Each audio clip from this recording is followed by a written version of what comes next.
여러분, 오늘 본문의 배경을 보시면 이 예수님과 제자들이 함께 저 이스라엘 남쪽 유다 지역에서 사역하시다가 이제 이 북쪽인 이 갈릴리로 가시는 길에 사마리아 지역에 이제 머무시게 되었어요.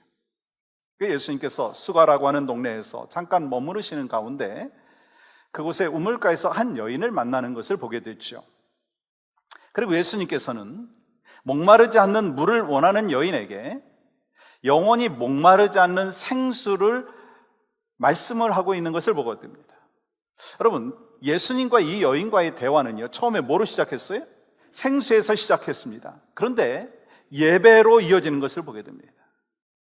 그러면 예배에 대해서 말씀하시고 예배에 대해서 가르쳐 주시고 있는 이 목적이 뭐냐라고 하는 거예요.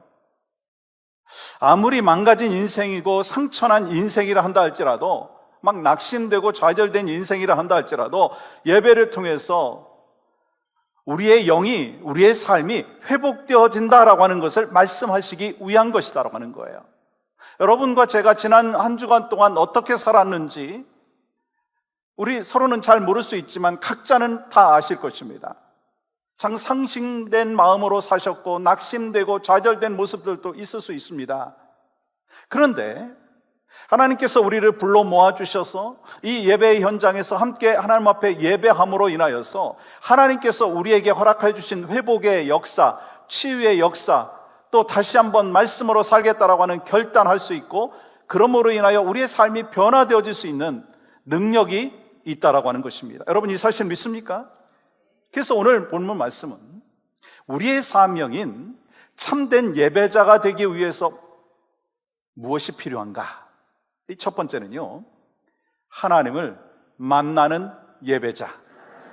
여러분, 우리 인생 가운데 보니까 참 풀어가야 될 문제, 해결돼야 될 문제들이 참 많잖아요. 근데 이 근본적인 문제를 해결하려면 먼저 예배에 성공해야 합니다.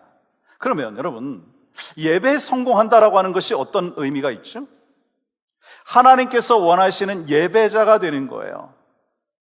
그리고 그 예배자는요, 예배 가운데 하나님을 만나야 한다는 거예요. 그래서 우리는 예배에 참여하는 것이 목적이 아닙니다. 이 자리에 와 있는 그 자체가 목적이 되어서는 안 된다는 거예요. 예배를 통해서 하나님을 만나야 된다는 거예요. 우리가 예배할 때 가장 먼저 영으로 예배해야 합니다. 그러면 영으로 예배해야 된다는 게 뭘까요? 성령 충만한 가운데 하나님의 임재를 경험해야 된다는 거예요. 왜요? 하나님께서는 영이시기 때문에. 우리의 몸은 예배할 때 이 자리에 와 있습니다. 근데 가장 중요한 것은 예배하면서 하나님과의 인격적인, 영적인 이 교제가 있어야 된다라고 하는 것입니다. 근데 영이신 하나님이 우리 눈에 보이지 않지 않습니까? 그렇기 때문에 우리는요, 바라보지 못하는 그 하나님보다 때로는요, 사람이나 환경에 집중할 때가 있다고 하는 거예요. 그렇지만 하나님께서는요, 성령 하나님께서는요, 우리가 영으로 예배하고 진리로 예배할 수 있도록 도와주신다고 말씀하여 주셨어요. 요한복음 14장 26절 말씀 보시면, 보혜사 곧 아버지께서 내 이름으로 보내실 성령, 그가 너희에게 모든 것을 가르치고 내가 너희에게 말한 모든 것을 생각나게 하리라. 그러므로 우리는요, 예배를 드리면서 정말 사모하는 마음으로 예배 현장에 나와야 될 뿐만 아니라, 하나님, 이 예배 속에서 성령님의 역사하심을 경험하기를 원합니다. 갈급한 마음이 있어야 되고요, 또 성령님의 인도하심 속에서 이 예배를 드리는 가운데 하나님을 만나야 된다는 거예요. 그래서 예배는 무엇인가? 만남이에요. 예배는 무엇인가? 만남. 누구와의 만남인가요? 하나님과의 만남이에요. 그리고 만남을 통해서 은혜가 있고, 그 은혜를 받는 통로가 바로 말씀이라고 하는 거예요. 왜요? 믿음은 들음에서 나고, 들음은 말씀을 통해서 주어지기 때문인 것입니다. 그리고 그 말씀을 주시는 통로가 이 예배 시간에 선포되어지는 이 설교 말씀이에요. 그래서 A.W. 톨저가 이런 이야기를 했어요. 예배에 실패한 그리스도인은 모든 인생에 실패한 것이다. 예배에 실패한 그리스도인은 모든 인생에 실패한 것이다. 다시 말해서 크리스찬들에게 실패라고 하는 것은 예배 속에서 하나님을 만나지 못하고 하나님의 임재를 경험하지 못할 때 오는 것이다라고 하는 거예요. 여러분, 본문으로 한번 돌아가 보면, 여러분, 이 사마리아 여인은 예수님을 처음 만나가지고 물을 달라고 하면서 뭐라고 이야기합니까? 9절 말씀 보세요. 사마리아 여자가 이르되 당신은 유대인으로서 어찌하여 사마리아 여자인 나에게 물을 달라 하나이까 하니 이는 유대인이 사마리아인과 상종하지 아니함이로라. 여기에 대한 역사적인 백그라운드가 있습니다. 이 북이스라엘 아수르에 의해서 북이스라엘이 아수르에 의해서 멸망을 당했을 때 이스라엘 사람과 아수르 사람이 섞여 살다가 보니까 이 사마리아 사람들은요, 이 아수르 사람도 아니고 이스라엘 사람도 아닌 그 혼혈족이 돼버린 거예요. 그래서 유대인들은 이 사마리아 사람들을 멸시하며 천대했을 뿐만 아니라 상종조차 하지 않았습니다. 그래서 사마리아 사람들은 예루살렘에 가는 것을 막 꺼려했어요. 그러면서 이 그리심산에서 성전을 짓고 예배를 드렸습니다. 그런데 유대 사람인 예수님께서 사마리아 지역에 오셔서 여인에게 물을 달라고 하니까 여인이 놀란 거예요. 근데 이 여인에 대해서 우리는 너무나 잘 알고 있잖아요. 이 여인은 참 어찌 보면 복잡한 인생을 살고 있었습니다. 남편 5번 바뀌었어요. 근데 지금도 이 자기의 남편이 아닌 사람과 살고 있습니다. 그리고 채워지지 않는 그 공허함과 목마름에 허덕이고 있어요. 그래서 그 공허함을 달래기 위해서 남편을 계속해서 바꿔가면서 인생의 참 만족을 누리지 못하는 참으로 불행한 인생을 살고 있습니다. 그런데 그러한 목마름은요, 여인만의 문제인가라고 하는 것입니다. 야곱의 우물을 찾아서 정말 살고 있었던 이 사마리아 여인의 모습이 오늘 우리의 모습 아닌가라고 하는 것입니다. 여러분, 사람들은요, 이 땅에서 무엇인가를 얻기 위해서 또 목마름을 해결하기 위해서 막 애쓰고 있어요. 그래서 막 때로는 물질의 욕심을 내기도 하고 막 성적인 탐욕에 빠지기도 하고 도박과 그리고 마약에 손을 댑니다. 그러나 그 갈증은요, 여전히 채워지지 않는 갈증으로 남을 때가 얼마나 많느냐는 거예요. 그래서 우리의 인생은요, 계속해서 반복되는 거예요. 물동이를 채운 것 같지만 조금 있으면 다 고갈돼가지고 빠져버리는 거. 이것이면 다 모든 것이 해결될 것이다 라고 생각을 했는데 그것이 해결됐는데 금방 그 기쁨과 그 만족은 다 사라져버리는 것이 우리의 모습 가운데 있지 않습니까? 그래서 또 갈증을 하고 또 갈증을 하고, 여러분, 이 수가성 여인과 같이 해결되어지지 않는 그 목마름에 시달리고 있는 혹시 여러분과 저의 모습이 아니라는 거예요. 그렇다면 여러분, 사마리아 여인은 왜 갑자기 예배 문제를 지금 거론하고 있느냐는 거예요. 어떻게 보면 상황에 맞지 않는 질문처럼 보일 수 있습니다. 그러나 그것은요, 사마리아 여인에게 가장 중요한 문제였기 때문에 그것을 질문하고 있는 거예요. 여러분, 지금 이 여인의 갈증은요, 이 목마름은요, 이 남자에 대한 것이 아니었어요. 그녀에게 가장 큰 목마름의 원인은요, 영적인 목마름이었다는 거예요. 그래서 어디서 예배를 드려야 되는가라고 하는 것을 질문하고 있는 것이죠. 여기에 대해서 예수님께서는요, 중요한 결론을 내려주셨어요. 참된 예배자가 되어야지 삶이 바뀌고 인생이 바뀐다라고 하는 것을 말씀하고 있어요. 그리고 참된 예배는 어떤 장소가 중요한 것이 아니라 성령님께서 이끌어주시는 예배를 드리는 것이 중요하다는 거예요. 그래서 여러분, 참된 예배는요, 성령님의 인도하심이 없이는 불가능하다고 하는 거예요. 그녀는 그리심산에서 예배를 했지만 인생이 바뀌지 않아서 혹시 유대 사람들이 예배하는 예루살렘 성전에서 예배하면 하나님 만날 수 있습니까? 그런 질문을 하고 있는 거예요. 그래서 어디서 예배해야 되는지 물은 거예요. 여러분, 이 여인은요, 예배를 통해서 변화의 인생을 살아가려고 하는 소망이 있었어요. 그리고 또 하나님을 만나려고 하는 그 열망이 이 목마름으로 표현되었다라고 하는 거예요. 그래서 예수님께서는요, 그 여인을 만나면서 그 여인의 태도를 참 귀하게 여기셨다라는 거예요. 그러면 지금 이 말씀 속에서 여러분과 저에게 주시는 메시지가 무엇인가라고 하는 거예요. 여러분과 저는 이 예배를 통해서 갈망하는 마음을 갖고 이 자리에 왔는가라고 하는 거예요. 여러분, 미국의 이 전문 설문조사기관인 바나 연구소에서 크리스찬을 대상으로 해가지고 그 예배를 통해서 하나님을 경험하는가라고 하는 질문을 한 적이 있어요. 근데 참 충격적인 결과가 이렇게 나왔어요. 미국에 사는 수백만의 사람들은 하나님을 예배하러 교회에 가는 것이 아니라 즐거운 경험을 위해서 교회를 간다는 것이었습니다.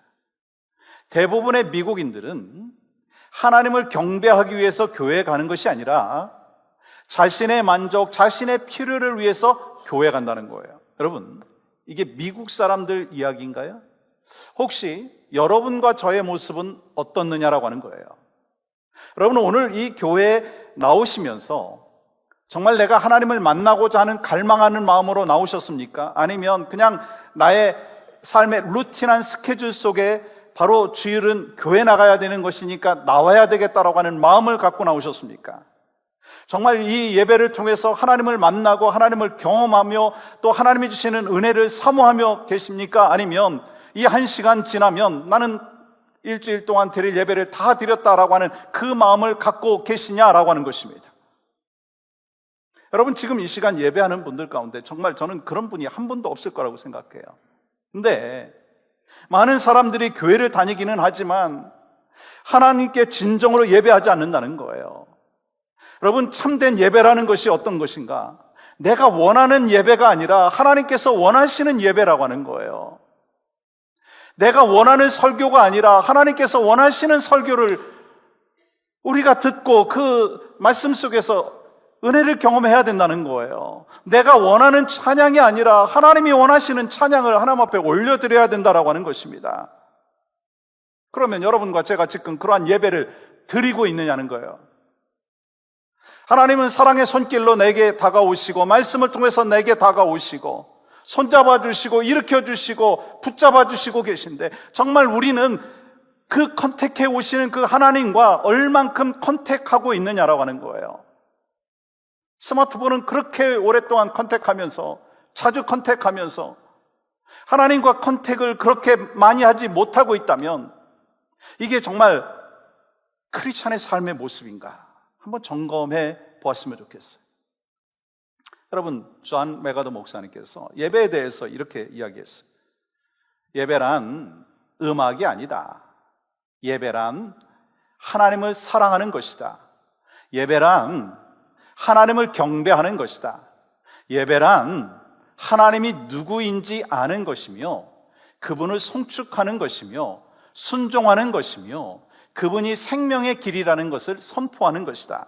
그러니까 하나님을 정말 사랑하고 내 전부를 통해서 경배하는 것, 하나님 앞에 순종함으로 찬양하고 하나님을 만나고 하는 그것이 참된 예배라고 하는 거예요. 그러면 여러분과 제가 오늘 이 예배 현장에 오기 전에 하나님을 사모하는 마음으로 준비된 마음으로 이 자리를 왔느냐라고 하는 거예요.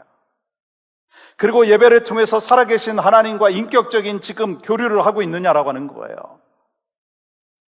그럴 때 우리는 살아있는 예배, 감동 있는 예배, 뜨거운 예배를 경험할 수가 있다라고 하는 거예요. 여러분, 이 시간 우리 모두가 그런 은혜를 사모했으면 좋겠어요. 아니, 주일날 교회에 올 때 하나님, 오늘 예배를 통해서 하나님 앞에 영광 올려드리고 이 예배를 통해서 하나님 앞에 기쁨을 올려드릴 건데 하나님, 나에게 가난한 마음을 주시옵소서, 사모하는 마음을 허락하여 주시옵소서, 찬양을 올려드리면서 전심으로 찬양하고 또 대표 기도하시는 분한테 기도를 통해서 하나님 앞에 올려드려질 때 우리도 아멘으로 화답하고 또한 말씀을 통해서 나에게 갈 바를 알게 하여 주시옵소서. 그러한 사모하는 마음, 간절한 마음으로 하나님 앞에 예배할 때 하나님과의 만남의 시간이 바로 예배의 시간이 될 줄 믿습니다. 또한 두 번째는 참된 예배자는요, 삶으로 드리는 예배자예요. 삶으로 드리는 예배자. A.W. 도전은 예배에 대해서 또 이렇게 얘기했어요. 예배에 관한 것을 많이 쓰셨는데 이런 이야기했어요. 하나님을 월요일에 예배할 수 없다면 하나님을 주일에 예배한 것이 아닙니다. 하나님을 토요일에 예배하지 않았다면 주일에 예배할 준비를 다하지 못한 것입니다. 생활 전체와 유리된, 그러니까 멀리 떨어져 방황하고 헤매는 예배는 예배가 아닙니다. 우리에게 필요한 것은 하나님께 마음을 집중하는 것입니다. 무슨 말입니까? 하나님께서는요, 썬데이만이 아니라 에브리데이 삶으로 드리는 예배를 원하신다는 거예요. 여러분, 성경은 예배가 단순히 교회 안에서만이 아니라 교회 밖에서도 계속되어야 된다고 말씀하고 있어요. 우리의 삶이 예배하는 것처럼 하나님께 드려져야 된다라고 하는 거예요. 그러니까 예배의 삶은 바로 우리의 삶의 현장 가운데 있어야 된다는 거예요. 왜요? 우리는 이 삶 속에서 예배가 계속되어야 하고 그 삶은 그 자체가 하나님을 섬기는 삶이기 때문인 것입니다. 그러니까 이 하나님을 예배하는 자리는요, 교회 안에서만이 아니라 삶의 모든 곳이어야 한다는 거예요. 주일만이 아니라 나머지 6일이 또한 중요하다라고 하는 것입니다. 여러분, 한번 생각해 보세요. 주일 예배 마치고 한 주간 동안 성경 한번 펼쳐보지 아니하고 식사 기도 이외에는 하나님 앞에 기도 한번 해본 적이 없고 그러면서 허겁지겁 주일에 교회 나와서 예배 드린다면, 그리고 또 예배 마치고 교회를 떠나는 순간 하나님의 말씀을 다 잊어버린다면 믿지 않는 사람과 뭔 차이가 있겠느냐는 거예요. 생각의 차이도 없고 또 가치관의 차이도 없을 거예요. 똑같이 질투하고 미워할 수 있습니다. 그러면 그러한 예배를 하나님께서 원하시겠느냐는 것입니다. 그래서 하나님께서 뭐라고 말씀하십니까? 이사야서 1장 11절 보세요. 여호와께서 말씀하시되 너희의 무수한 재물이 내게 무엇이 유익하뇨? 아무리 예배 드린다 한다 할지라도, 봉사한다 할지라도, 헌신한다 할지라도, 예물을 드린다 한다 할지라도 받지 아니하시겠다는 거예요. 그러면서 12절 말씀 보세요. 혹시 우리의 모습이 이런 모습이 되지 않아야 된다는 거예요. 같이 한번 읽어볼까요? 시작. 너희가 내 앞에 보이러 오니 이것을 누가 너희에게 요구하였느냐? 내 마당만 밟을 뿐이니라. 그래서 사도 바울은 로마서 12장 1절에서 예배에 대해서 이렇게 얘기합니다. 그러므로 형제들아, 내가 하나님의 모든 자비하심으로 너희를 권하노니 너희 몸을 하나님이 기뻐하시는 거룩한 산제물로 드리라. 이는 너희가 드릴 영적 예배니라. 여러분, 여기서 몸이라고 하는 것은요, 우리의 육체만을 얘기하는 게 아니에요. 우리의 인격, 그리고 우리의 삶 전체를 가리키는 거예요. 그래서 공동체의 예배뿐만 아니라 매일 매 순간의 삶이 예배의 현장이어야 된다는 거예요. 그래서 우리는요, 하나님이 기뻐하시는 삶의 예배를 드려야 된다는 거예요. 중요한 말씀하겠습니다. 목사는 설교한 대로 살기 위하여 힘써야 합니다. 성도는 말씀을 받은 대로 살기 위하여 힘써야 합니다. 정말 우리가 온전히 정말 말씀대로 살지 못하는 모습이 솔직히 저에게도 있고 여러분에게 있을 수 있습니다. 그런데 말씀을 전하고 말씀을 받았는데 그 말씀대로 살지 못하는 별개의 삶을 살고 있다면 마당만 밟는 신앙의 여정이 있다는 거예요. 하나님이 기뻐하시는 삶이 아니라고 하는 것을 말씀하고 있는 것입니다. 이 함께 모여서 드리는 이 공동체 예배 참 중요하지만 또 중요한 것이 있다면 삶의 현장 가운데서 드리는 삶의 예배가 중요한 거예요. 가정에서 드리는 예배, 직장에서 드리는 삶의 예배가 중요하다는 것을 말씀하는 것입니다. 그래서 사도 바울은 고린도전서 10장 31절에서 이렇게 말합니다. 그런즉 너희가 먹든지 마시든지 무엇을 하든지 다 하나님의 영광을 위하여 하라. 그리고 로마서 14장 8절 말씀 보세요. 같이 읽겠습니다. 시작. 우리가 살아도 주를 위하여 살고 죽어도 주를 위하여 죽나니 그러므로 사나 죽으나 우리가 주의 것이로다. 여러분, 아멘이신가요? 여러분, 이를 위해서 우리는 세상과 영적인 싸움에서 승리하기 위하여 이 주님과 함께하는 삶을 살아야 되는 것이고요, 또 내 욕심과 내 가치관과 싸워야 되는 거예요. 왜요? 이것이 바로 우리가 드릴, 하나님 앞에 올려드릴 영적 예배이기 때문에. 특별히 삶으로 예배하는 게 중요한데 특별히 어떤 부분에 있어서 중요한가? 저는 귀는 열고 입은 닫아야 된다고 말씀드리고 싶어요. 우리의 삶의 예배 중에서 참 많은 것이 중요합니다. 그런데 정말 중요한 것이 있다면 입단속이라는 거예요. 여러분과 저는요, 믿지 않는 사람들에게 영적인 영향력을 끼치는 사람이에요. 그것이 바로 여러분의 자녀들에게 영적인 영향력을 끼치기도 하고 직장에서도 영적인 영향력을 끼쳐야 되는 사람이에요. 그러니까 우리는 리더인 거예요. 그러면 리더는 어떠한 삶을 살아야 되느냐? 듣기는 속혀하고 말하기는 더디하라. 주님이 말씀하셨어요. 그렇다면 여러분, 이 삶의 예배를 어떻게 드려야 됩니까? 로마서 12장 2절 말씀은 이렇게 기록합니다. 같이 한번 읽겠습니다. 시작. 너희는 이 세대를 본받지 말고 오직 마음을 새롭게 함으로 변화를 받아 하나님의 선하시고 기뻐하시고 온전하신 뜻이 무엇인지 분별하도록 하라. 여러분, 예배는요, 함께 모여서 드리는 것으로 만족하면 안 된다는 거예요. 예배는요, 이 세대를 본받지 않는 삶의 변화가 있어야 된다는 거예요. 늘 새롭게 변화되는 경험을 해야 된다는 거예요. 예배는요, 삶을 변화시켜 주시는 거예요. 하나님을 만난 사람에게 반드시 있게 되어지는 것이 있다면 그게 뭐예요? 삶의 변화. 힘들지만 산 제물이 되어가지고 하나님의 말씀대로 살기 위하여 몸부림칩니다. 그리고 하나님과 동행합니다. 그러다가 좀 실수할 수 있고 또 영적인 전쟁에서 실패할 수도 있죠. 그렇지만 그때 하나님 앞에 회개하고 그러면 하나님이 다시 힘을 주며 한 주간을 또 살아갑니다.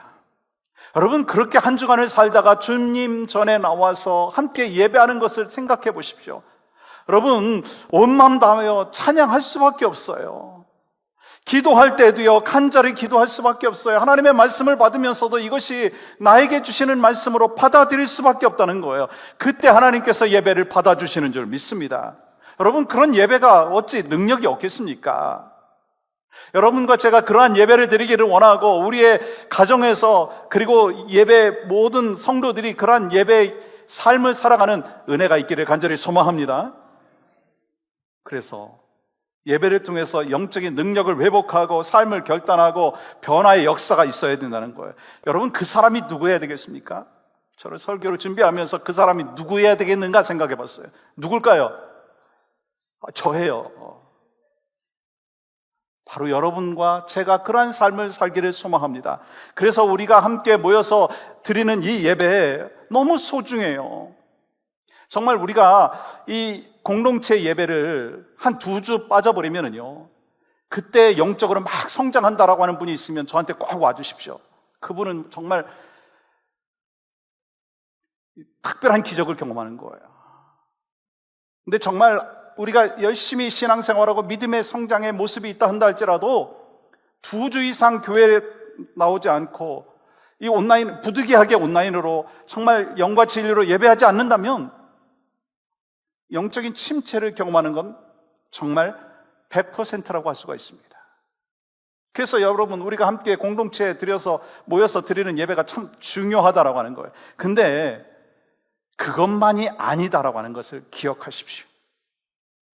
일상의 삶 속에서도 이 하나님의 가치를 최고로 인정하고 영광 올려드리는 예배, 그래서 공동체 예배뿐만 아니라 삶의 예배를 통해서 하나님 앞에 기쁨을 올려드리는 여러분과 저희 삶이 되기를 간절히 소망합니다. 지금 우리가 예배하는 이곳에 우리 주님이 함께 하세요. 예수님께서 내 안에 계시고 나와 함께 하시고 나와 동행하시는 줄 믿습니다. 근데 어떻게 예배 시간에 늦을 수가 있어요? 아니, 주님이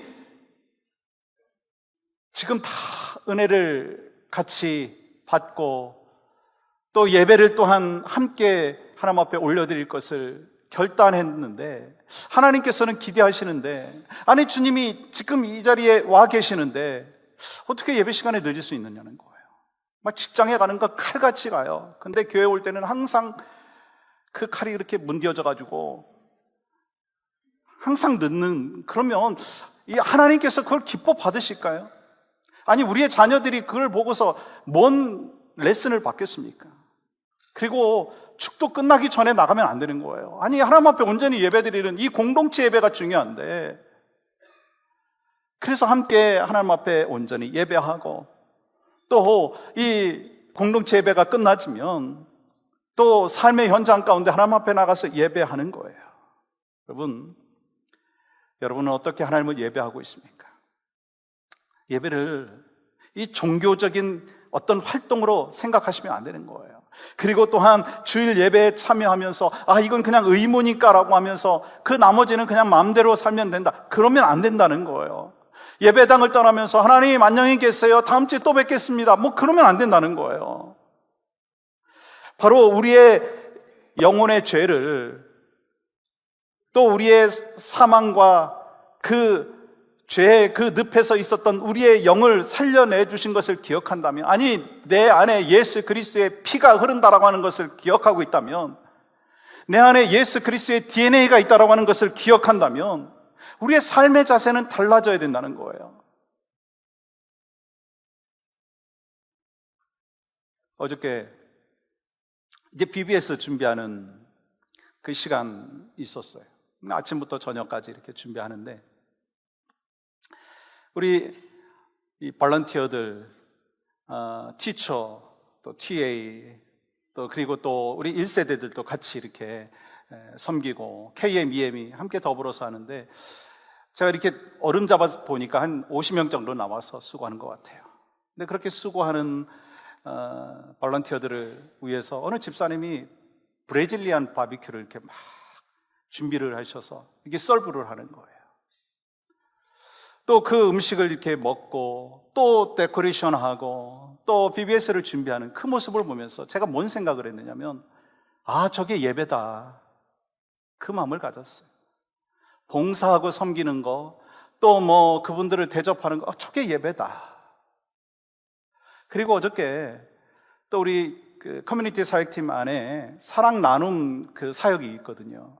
그래서 혼자 이렇게 힘들게 식사하시는 분들 좀 대접하고, 그게 음식이 문제가 아니라 그 사랑을 대접하는, 그래서 이렇게 서브하는 분들이 이제 계신데, 그분들이 부엌에서 음식을 준비하시고, 어저께 더운 날씨인데 다 또 딜리버리 해주시고, 저는 그분들의 모습을 보면서 저게 바로 예배다. 또 어저께만 해도 성경 공부 2개 클래스가 있었어요. 각 반에서 이제 말씀의 나눔의 시간들을 가지면서 은혜 받고, 그런 모습이 저는 예배로 보이더라고요. 또 예배예요. 여러분, 예배 마치고 우리는 이제 삶의 예배 현장으로 나갈 것입니다. 근데 정말 중요한 건, 함께 모여서 드리는 이 공동체 예배 소홀하게 생각하지 마십시오. 정말 시작부터 끝까지 바로 이 시간이 하나님과의 만남의 시간이 되기를 사모하면서 나오시고 예배 속에서 하나님을 만나시기 바랍니다. 아멘 하셔도 될 줄 믿습니다. 그리고 예배 마치고 삶의 예배, 정말 교제하면서도, 집에 가셔서도, 아이들 앞에서도, 또 직장 생활 속에서도 하나님이 원하시는 예배, 그 예배를 드릴 때 우리는 참된 예배자가 되는 것이고, 그 참된 예배자의 삶을 살아갈 때 우리의 사명을 또한 하나님 앞에 온전히 올려드리는 것인 줄 믿습니다. 그 한 주간이 바로 이번 한 주간이 되기를 원하고, 또 우리의 일생이 되기를 간절히 소망합니다.